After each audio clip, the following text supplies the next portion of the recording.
우리 마태복음 5장 6절 말씀 한 절 말씀을 같이 한번 읽겠습니다. 같이 읽겠습니다. 시작. 의에 줄이고 목마른 자는 복이 있나니 그들이 배부를 것임이요. 자, 짧은 말씀이니까 다시 한번 외워보겠습니다. 시작. 의에 줄이고 목마른 자는 복이 있나니 그들이 배부를 것임이요. 예. 네, 우리는 지금 계속해서 팔복을 지금 묵상하고 있습니다. 2차 대전 때입니다. 미군이 유럽에 갔을 때 독일이 점령했던 곳들을 해방시켜 나갔습니다. 그런데 그때 문제가 하나 생깁니다. 뭐냐면 독일군이 점령했던 곳을 해방했을 때 그곳 마을이든지 수용소든지 굶주린 사람들을 보게 된 겁니다. 근데 얼마나 굶주렸는지 기아 상태예요. 뼈밖에 없는 거예요. 그래서 미군이 너무 불쌍하니까 빵하고 초콜릿을 줬습니다. 어떻게 됐을까요? 예, 죽어요. 굶주린 사람한테 빵이나 초콜릿을 주면 죽습니다.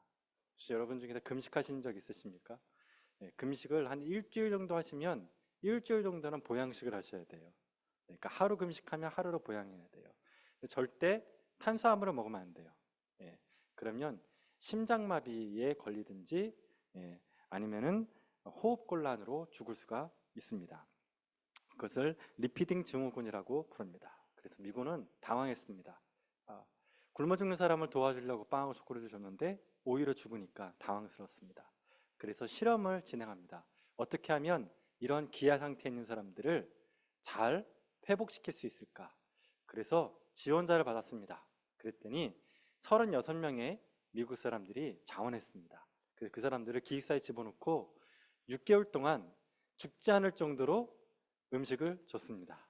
그래서 그 사람들이 기아 상태가 됐어요. 뼈밖에 안 남았습니다. 여러분, 뼈밖에 안 남으면 어떻게 되는지 아십니까? 앉아있지도 못합니다. 예, 엉덩이 살이 다 빠진 거예요. 그래서 앉으면은 엉덩이가 아파가지고 앉지 못해서 방석을 놓고 앉아야 될 정도로 온몸에 살이 싹 다 빠졌어요. 자, 그 상태에서 이제 다시 밥을 주면서 어떤 음식을 줘야 되는지를 이제 연구하게 된 겁니다. 그런데 문제가 또 생겼습니다. 그렇게 기아 상태를 6개월 동안 진행시킨 다음에 음식을 줬는데 그 사람들의 몸만 변한 게 아니에요. 건장했던 사람의 몸이 뼈만 남았던 것처럼 몸만 바뀐 게 아니라 그 사람의 정신 상태도 바뀌어 버렸습니다. 가치관도 바뀌어 버린 거예요. 제가 한번 퀴즈를 내겠습니다. 여러분 잘 알고 있는 영화니까 한번 공통점을 찾아보십시오. 제가 영어 제목 3개를 말씀드릴 테니까 그 영어 제목이 3개의 공통점을 찾는 겁니다. 첫 번째 영화입니다. 모히또 가서 몰디브나 마실까? 영화 내부자들. 두 번째입니다. 많이 묵었다 아이가 그만해라. 영화 친구. 마지막으로 영화 황해. 내부자들, 친구, 황해. 이 3개 영화의 공통점은 뭘까요? 네, 한국 영화. 그 다음에 또 뭐 있을까요? 예, 액션 영화죠. 액션 영화. 그런데 이 36명한테 만약에 이 영화의 공통점이 뭐냐고 물으신다면 아마 100%일 겁니다. 라면이라고 얘기할 겁니다. 라면.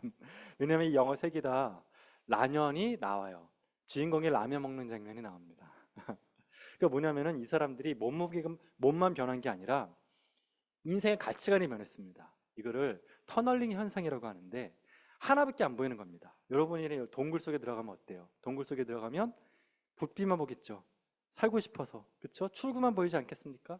마찬가지 이 사람들이 기아 상태 6개월 동안 있다 보니까 정신에 멘붕이 와가지고 이제 이 세상 모든 것들을 다 먹는 걸로 보이기 시작한 거예요.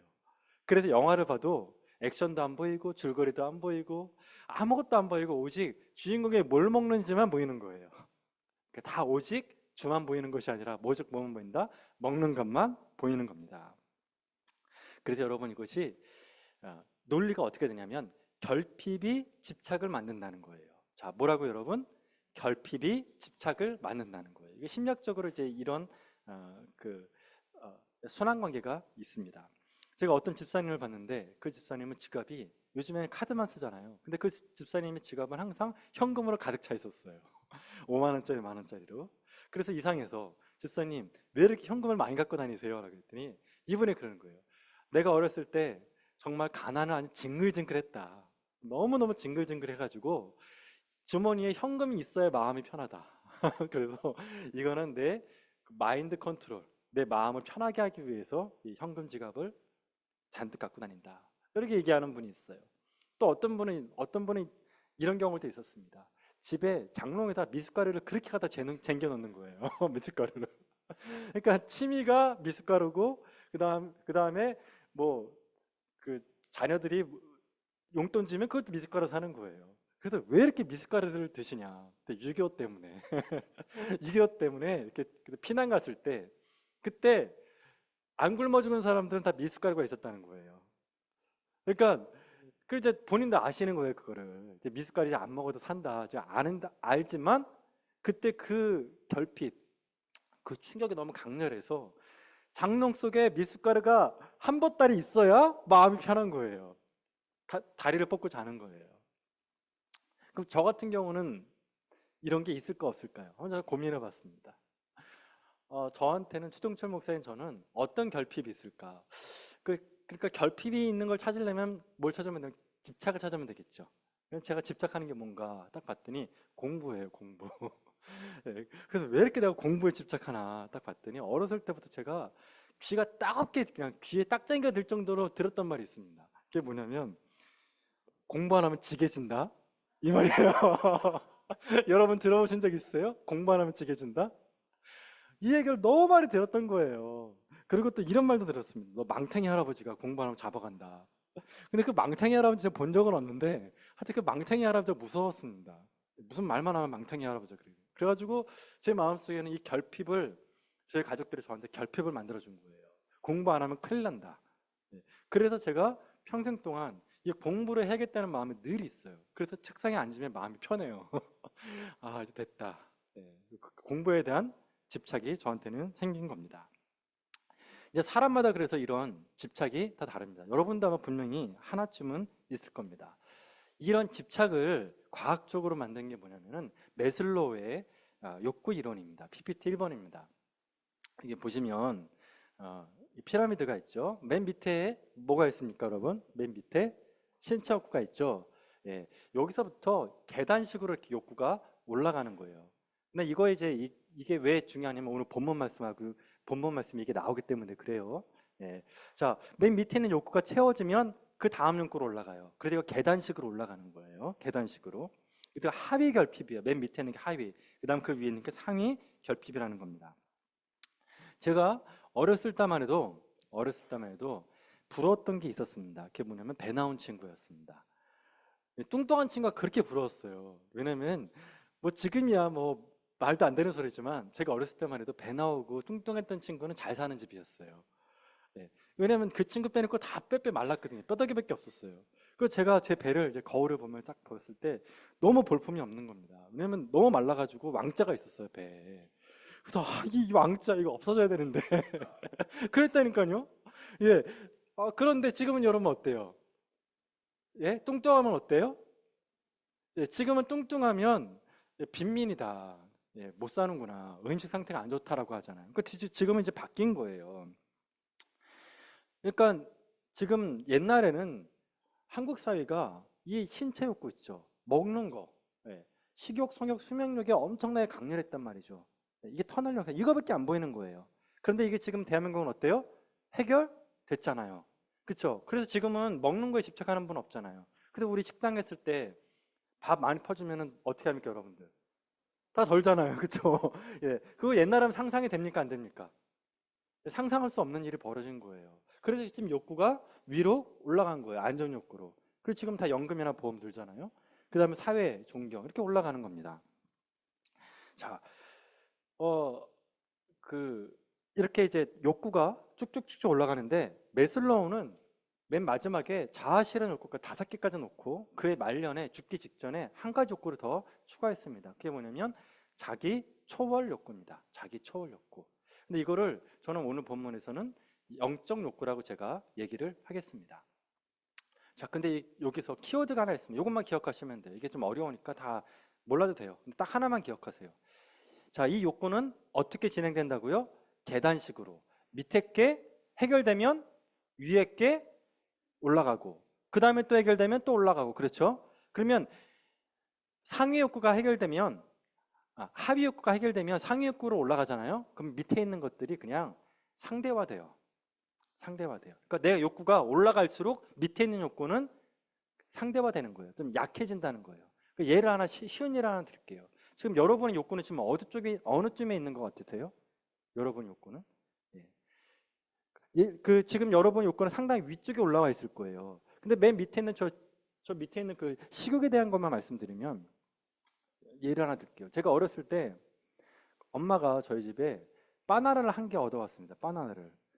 저는 태어나서 처음 봤어요. 그 노란색 과일을요.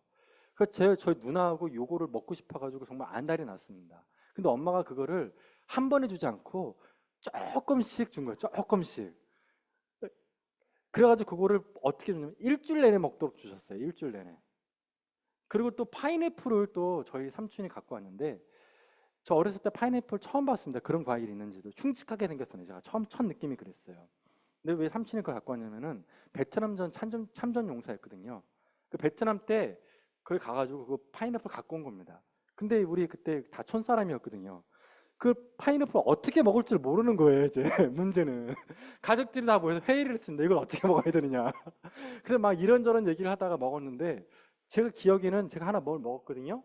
근데 그 파인애플 가시가 제 혀에 박힌 거예요. 그러니까 이 먹을 줄 모르니까 껍질까지 준 거예요. 애한테. 그래서 그 파인애플 이게 너무 쓰라렸어요. 그래서 다음부터는 내가 절대 안 먹는다. 파인애플. 그랬던 기억이 나요. 근데 여러분 지금 여러분의 밥상 위에 바나나가 어떻습니까?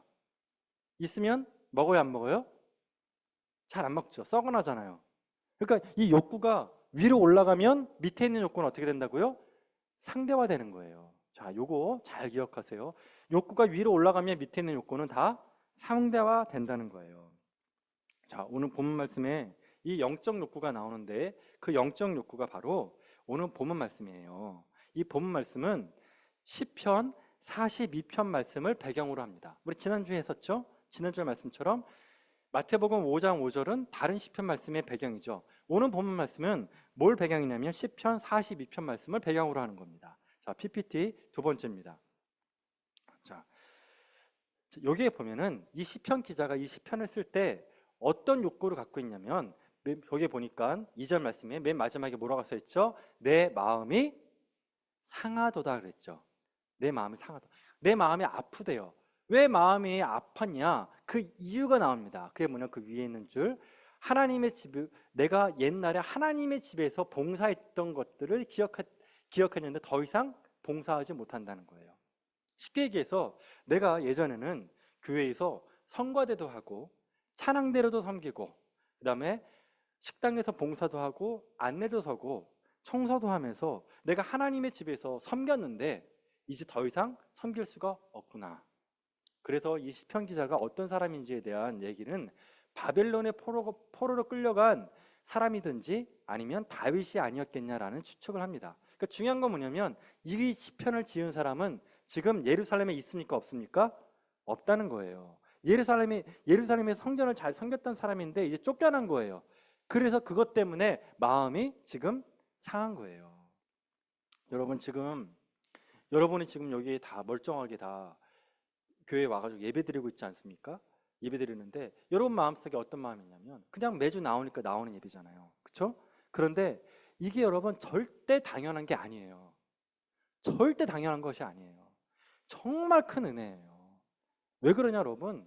정말 여러분이 병원에 입원하거나 꼼짝 못하는 상황이 벌어졌을 때 이 주일날 예배 드리는 게 얼마나 귀한 건지를 그때 가면 알아요.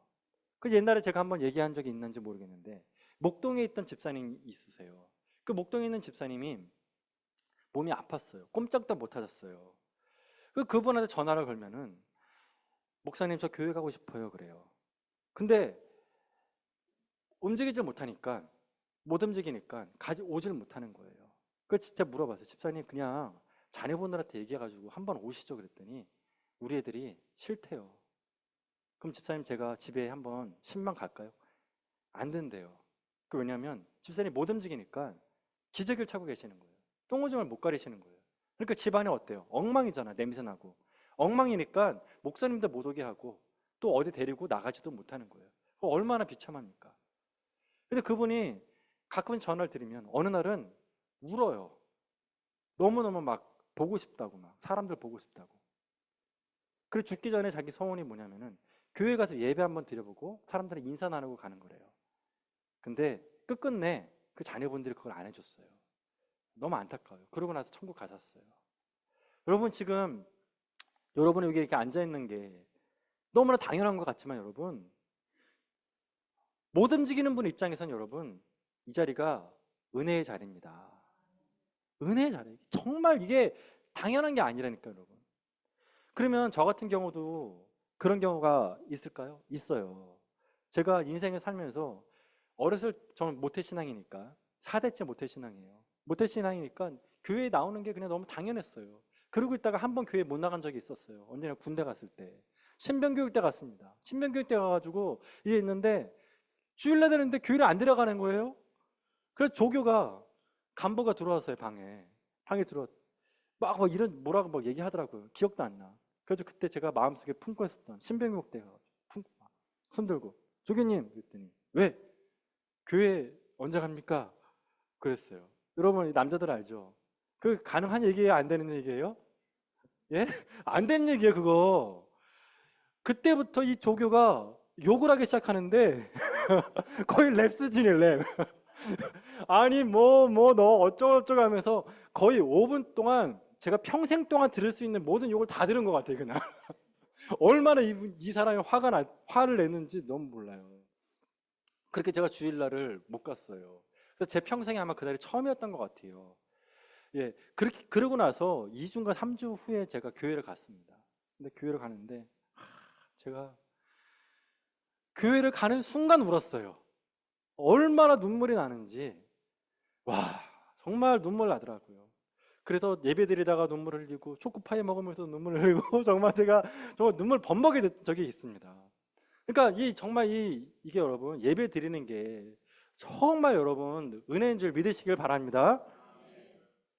기독교 여러분 위대한 신학자가 하나 있습니다. 그게 뭐냐 토마스 아퀴나스라는 사람이 있어요. 그 사람이 신학대전이라는 책을 씁니다. 근데 이 신학대전은 얼마나 위대한 책이냐면은 우리 칼빈의 기독교 강요라는 책이 있잖아요. 이걸 비교했을 때 비교는 가능하지만 이 신학대전에 능가하지는 못한다라는 평가를 할 정도예요. 근데 이 토마스 아퀴나스가 이 신학대전을 막 쓰다가 한 90% 썼을 때 그만 씁니다. 딱 그만둬요. 그 왜 그랬냐? 이분이 토마스 아퀴나스가 예배를 드리다가 성찬식을 진행하다가 어느 딱 멈춰버려요. 성찬식을 드리다가 딱 멈춰요. 그리고 움직이지 못하고 가만히 있었답니다. 그 왜 그랬냐? 그때 그 토마스 아퀴나스에게 하나님이 임재하신 거예요. 강력하게 임재하신 거예요.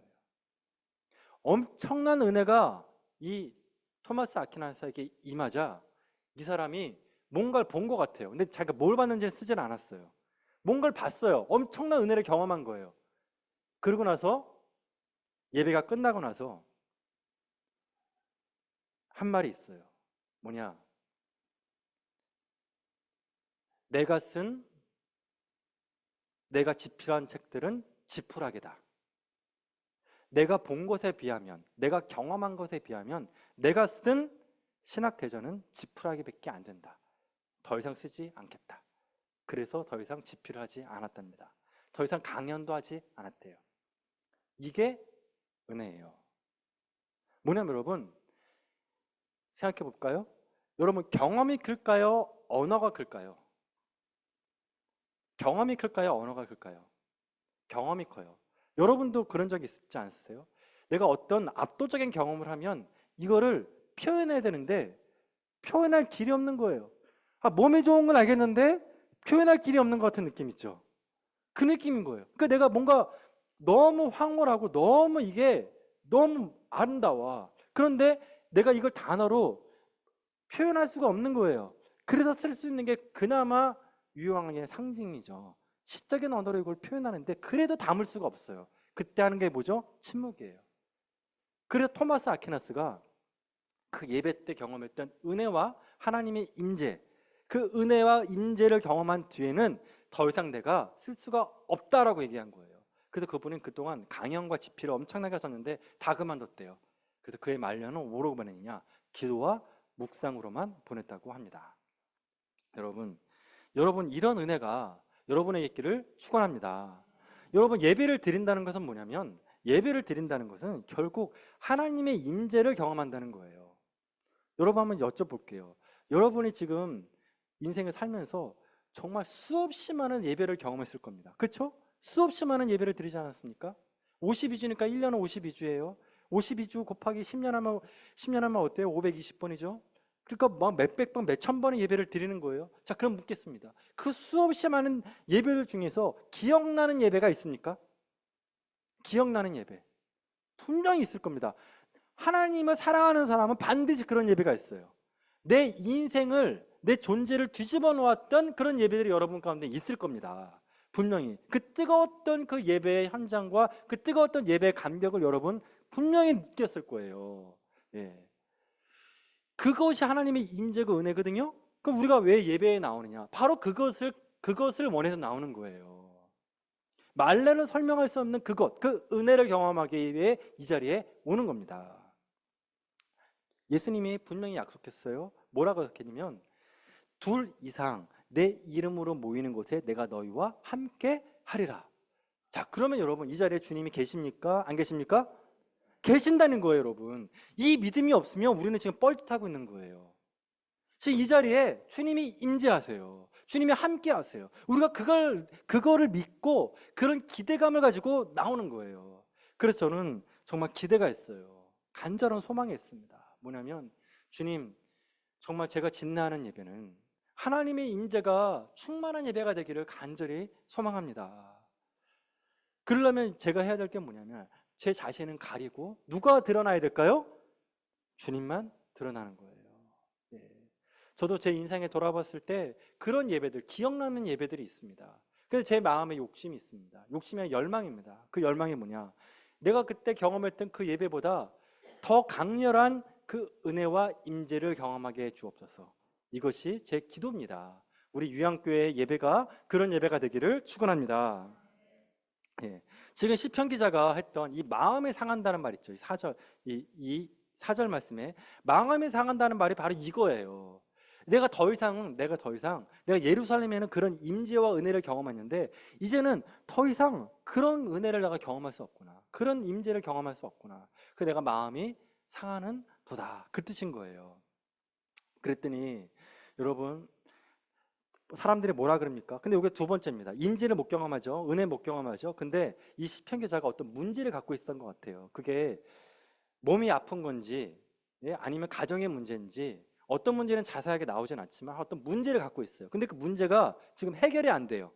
하나님의 임재도 경험할 수 없고 그 다음에 자신의 문제도 해결이 안 나요. 자, 그러니까 주변 사람들이 어떻게 합니까? 비웃는 거예요. 야, 너 하나님 믿는다며. 근데 왜 그러냐?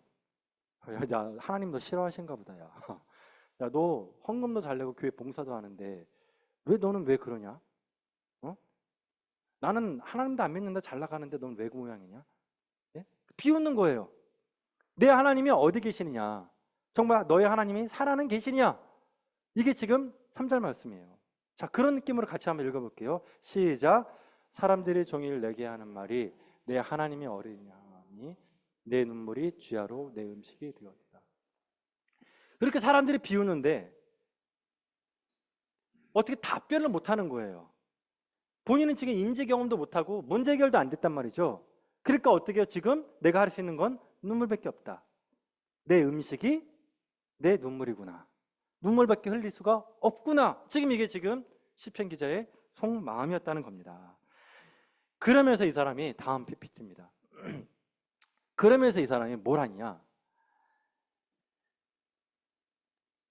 이 사람이 뭘 하냐면은 이런 마음으로 주님을 찾는 거예요.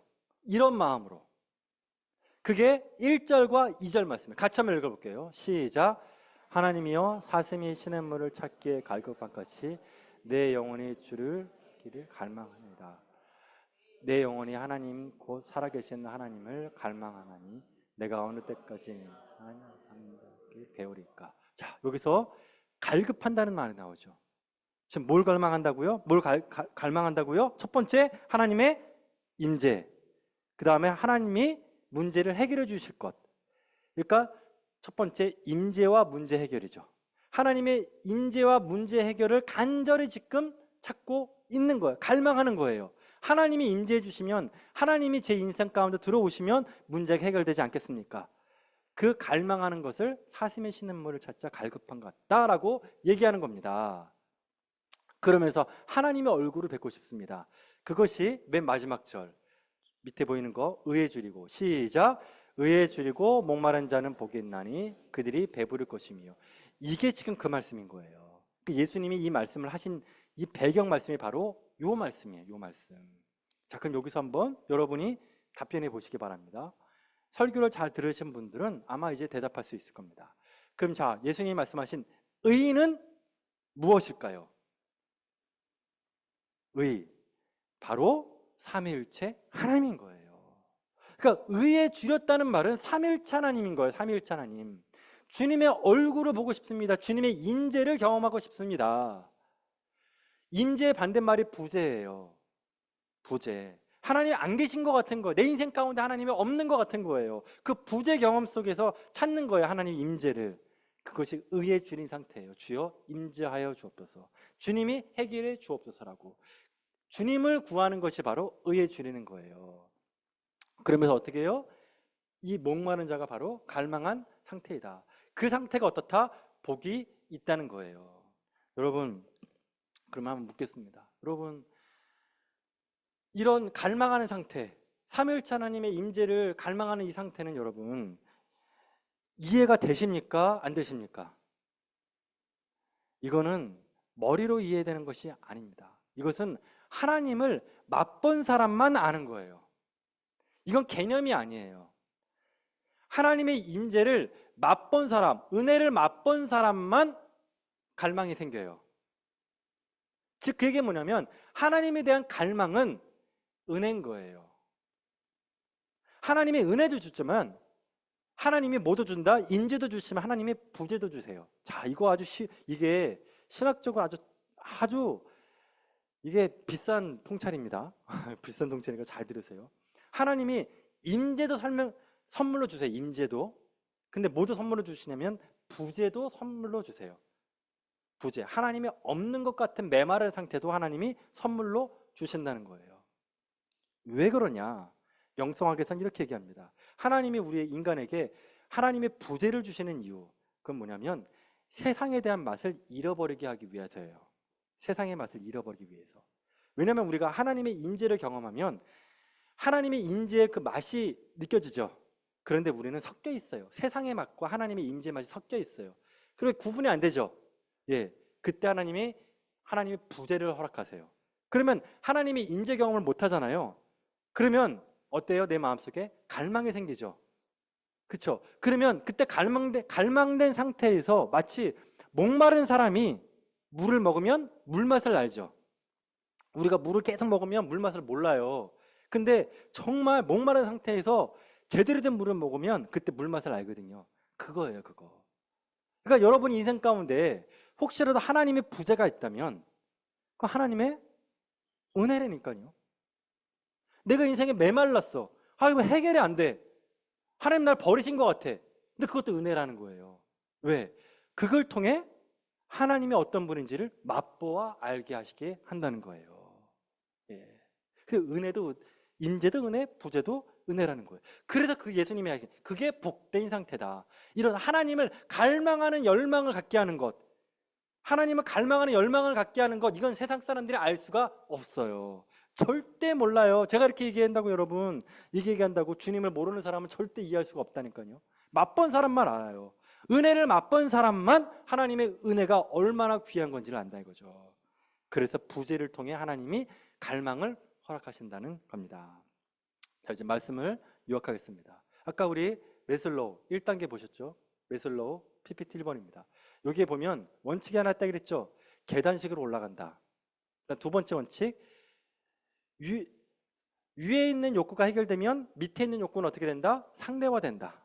첫 번째, 계단식으로 올라간다. 두 번째, 위에 있는 욕구가 있으면 밑에 있는 욕구는 상대화된다는 거죠.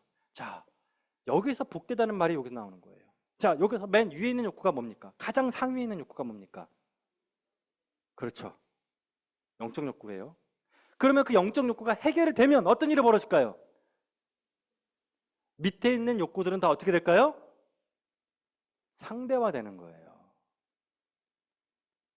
그래서 우리는 진보주의가 아니에요. 계단식으로 욕구가 올라가는 게 아니에요. 우리 믿는 자는 어떻게 돼요? 한 번에 점프해요. 한 번에 올라가는 거예요, 욕구가. 어떻게 해요? 영적 욕구가 해결되는 거예요. 그러면서 어때요? 그 밑에 있는 욕구들이 다 상대화되는 거예요. 이것이 은혜예요. 이것이 은혜예요. 믿는 자에게 주시는 은혜예요. 아까 그랬죠? 결핍은 뭐다? 결핍은 집착을 만들어낸다. 그쵸? 그래서 세상 사람들은 그 밑에 있는 욕구들에 집착하죠. 그쵸? 돈, 권력, 색세에 집착하지 않습니까? 그런데 우리는 거기에서 자유할 수 있어요. 왜죠? 영적 욕구가 해결되기 때문에 그렇다는 겁니다. 그래서 마지막 PPT입니다. 마지막 PPT. 이게 지금 사도 바울의 고백입니다. 사도 바울이 영적인 것이 해결됐을 때 자기가 고백한 거예요. 근데 이거를 유진 피터스가 쓴 번역본입니다. 자, 그 유진 피터스가 번역을 했는데 이걸 가지고 같이 한번 읽는 걸로 예배를 설교를 마쳤으면 좋겠습니다. 같이 한번 읽어보겠습니다. 자, 보이시죠? 예, 같이 한번 보겠습니다. 시작. 나는 나의 형편이 어떠하든지 간에 정말로 만족하는 법을 배웠습니다. 나는 적은 것을 가지고도 많은 것을 가진 것처럼 행복하고 많은 것을 가지고도 적은 것을 가진 것처럼 행복합니다. 나는 배부르거나 굶주리거나 많이 가졌거나 빈손이거나 행복하게 살 수 있는 비결을 찾았습니다. 내가 가진 것이 무엇이든지 내가 어디에 있든지 나를 지금의 나로 만들어 주시는 분 안에서 나는 모든 것을 해낼 수 있습니다. 자, 뭐가 해결됐습니까? 숨겨진 보아, 예수 그리스도. 삼위일체 하나님을 발견했죠. 영적 욕구가 해결됐죠. 그러자 그 밑에 있는 모든 욕구들이 어때요? 다 상대화된 거예요. 이럴 수도 있고 저럴 수도 있다. 내게 능력 주는 자 안에서 내가 모든 것을 다 할 수가 있는 거예요. 어떤 처지에도 내가 다 있을 수 있다는 겁니다. 이것이 바로 자유입니다. 진리가 너희를 자유롭게 하리라. 이 말이에요, 이 말. 너 갖고 있는 그 집착으로부터 벗어나게 해주리라. 뭐가요? 진리가. 영적 욕구를 해결해 주는 그것이 너희 그 모든 집착과 번뇌로부터 너희를 해결해 주겠다는 거예요. 이런 은혜가 여러분 안에 충만하기를 축원합니다. 네, 같이 한번 통성으로 기도하겠습니다.